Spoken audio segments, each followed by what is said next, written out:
As you probably know, referrals by far are the most powerful methods of spreading awareness about your practice. Someone who comes in referred from and I'm not talking about referrals from other offices here, but I'm talking about referrals like word of mouth, like people who come in who become aware of you because of a friend, family, or a loved one, versus someone who becomes aware of you because of an advertisement you ran, right? In the advertisement, it's you talking at them. In the word of mouth, in the referral, it's a transference of trust through the family, friend, or loved one. So referrals, we understand that they're very valuable, but we're very unfamiliar, or we're very confused about how to actually create referrals. So how does this look? Well, first it starts off with the early adopters. And if you don't understand this curve, check out our course, our strategy course below. But the idea is that when we start creating a marketing system to affect people, it helps to realize that audience behavior can be broken down into a normal distribution, similar to physical attributes. Like psychology is also normally distributed. And the behavior of adoption follows as a standard deviation. We're going to call this the early adopters, a standard deviation away from the average. And a standard deviation away from the average here, we're going to call the late adopters. So the early adopters are going to be the ones that we create our marketing for. We attract in, we give them a great experience, and through that, we hope that they will bring in the mainstream. Now, the trap here, the error, is to think that the early adopters will go out of their way to selflessly evangelize and tell the mainstream about your practice. That's not what happens. There's so many reasons that people don't share things that we have to make sure that we create a positive network effect. If we don't create a positive network effect, what happens is people won't share the idea of you, what you stand for, the things you believe, right? That doesn't get disseminated if we don't create a network effect. So how do we get the early adopters to drag in the mainstream and bring them to you? And we might think, okay, we have to create a network effect around our practice. If you pause to Google what this was, network effect basically just means the more people, the better. A negative network effect would mean the more people, the worse it gets. So for example, let's say a surfer finds a very good surf spot, right? He's an early adopter, he went out of his way, he's dissatisfied with his current surfing situation, so he's always looking for a better surf spot. He finally finds one. Is he going to selflessly go out and start sharing that with all the other mainstream, the people who aren't part of the die-hard surf group, the people who just come to be traffic for all the other surfers? No, he's not. He's going to keep this a closely guarded secret.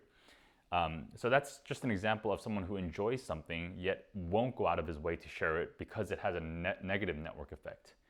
An example of a negative network effect, another example might be like traffic. The more people there are, the worse it gets. And also, early adopters, it doesn't have to just be a network effect. If something is taboo and it would hurt their status to share, they're not going to share it either. So we have to be cognizant about these, but primarily we want to work with the network effect. And the idea is not to create a network effect around your practice. We're not trying to create a situation where the more people that come into your practice, the better it gets. So a common example of people who try to hack into it like that is a family plan. So the more people who come into your family plan, the cheaper things get for everyone.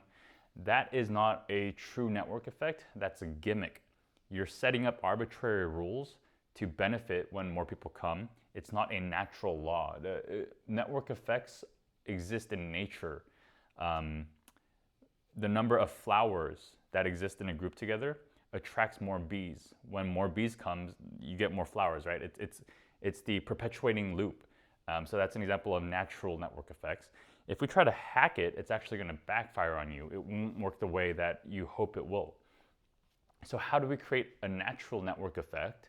And turns out, again, the approach is a bit complex. So if you looked at my video on elegant solutions, We want a solution that is simple, efficient, and effective.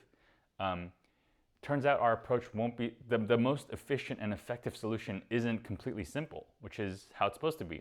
We think simply we should just bring the network effect into our office. But turns out that makes things inefficient and ineffective. So what is the little bit more complex method of doing this? We create a shared activity.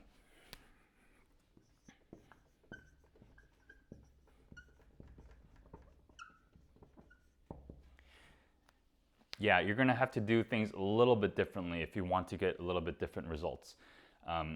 So shared activity, what is this? If you looked at my previous video, I made a video called, or I made a video on the topic of our current feelings versus the desired feelings. So how we currently feel versus where we want to go.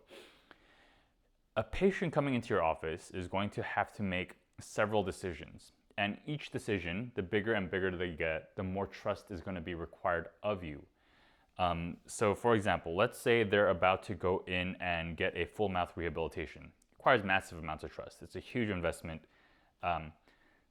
So how can we bridge the gap between a consultation and this massive trust that has to be built? And the idea is to we leverage shared activities and permission assets. Permission assets is another idea. Check it out if you haven't seen that before. A shared activity is a permission asset is how we engage one-to-one with someone. We receive permission from them to give them tastes of their desired feeling. So let's say this is their current feeling. This is how they currently feel. Maybe self-conscious, maybe in pain, maybe just demoralized, for whatever it is. And we want to get them to their desired feeling. And maybe it's not just feeling confident. Maybe it's what they want to feel is they want to feel confident about a solution to their current situation, to their teeth, or whatever it is. So we ultimately bridge this gap by providing the treatment. But before we can do this, especially if it requires such a big investment, one of the ways is permission assets, where on a one-to-one basis, by email, video, or whatever, we can give them glimpses of this desired feeling, of how we can provide it a bit more clarity, a bit more confidence. And then a shared activity is just how a group of people in a network effect can do that together.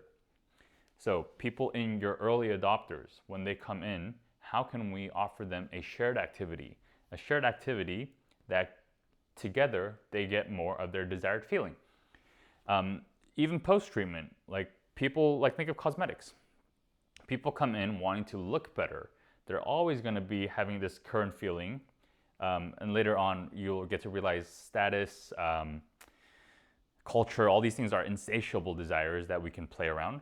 So current feeling, and they want to feel a different way about themselves. Maybe more youthful, maybe healthier, and maybe for that reason they're coming to get cosmetics.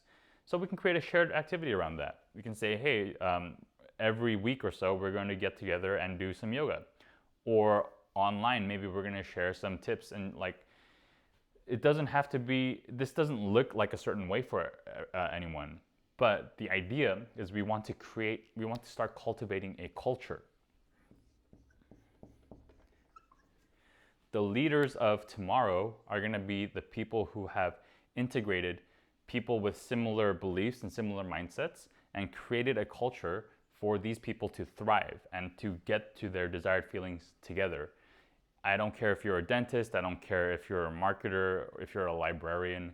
The leader's job is to bring those people together and help them get to the promised land, right? That's our new way of leadership and creating these things. So when people subscribe to that and they join your little group of people, I wanted to avoid saying cult, but if they join your little group of people, then now with the shared activity that we create with the network effect in mind, so this shared activity should have the network effect. Again, check out the course if you want a concrete idea of how to create this. And now they're going to the promised land, right? And what they're going to now say is, hey, we're doing this. You need to join us. First of all, helps them to say this. And also in the course, I show you how to break down or create status structures around the event so that people who engage with it gain status. All these different factors to join the movement. And that's what we're going to create. We're going to create a culture of early adopters who gradually bring in the mainstream. They bring the mainstream into this group that exists with a lot of early adopters. And how does this get to referrals? Like, why are we doing all this? Well, because what happens in a culture, what happens in any group of people is people do things similarly.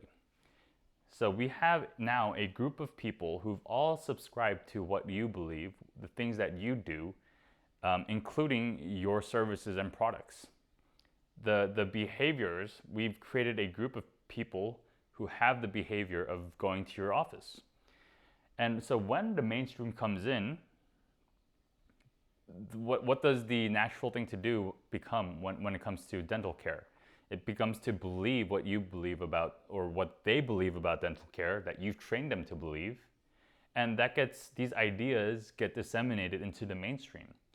The behaviors about how often to get a checkup, who to get a checkup from, all these things transfer over in the culture, not just because we put some stickers up on our wall and or made a $50 prize to give out to or give out some trinket that they necessarily don't care for. Right, so all this together, like a good example was a lot of people, they will sign up to referrals, like little giveaways and stuff, not because they genuinely want to refer. Sometimes they hope they don't win. What they're actually trying to do is just appease you, because in that moment, there is staff members, there's doctors who are putting social pressure on them. And guess what? It's not a pleasant feeling. It's a feeling that causes appeasement, right? And we don't appease things that we enjoy. We will eagerly do stuff if we actually enjoyed it. So maybe try this experiment.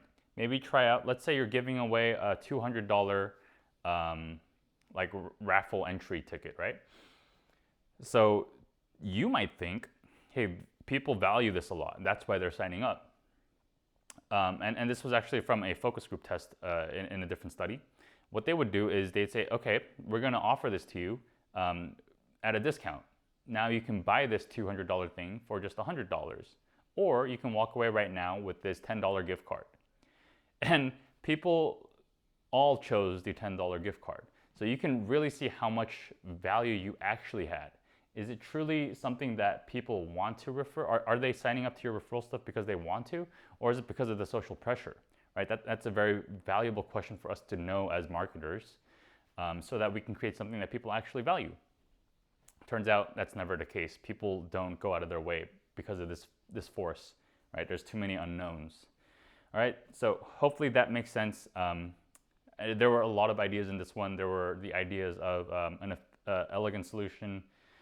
There's the ideas of early adopters, mainstreams, late adopters. There's the idea of current feelings, desired feelings, network effects, shared activities, culture, right? This is a big one, but this is the level of empathetic thinking and awareness that we need today to really thrive as not just marketing, but as a dental practice, as a marketing agency or whatever. So I hope this video was helpful. I hope it gave you a lot of insights into how to create referrals for your office. Yeah, what I would recommend you do is check out the course so that you can implement this stuff. I don't care how much you know. If you aren't implementing it and creating it for yourself, you're not going to be helping anyone. And if we're not helping anyone, we're not really creating any change, are we? So thanks for watching. I'll see you guys later.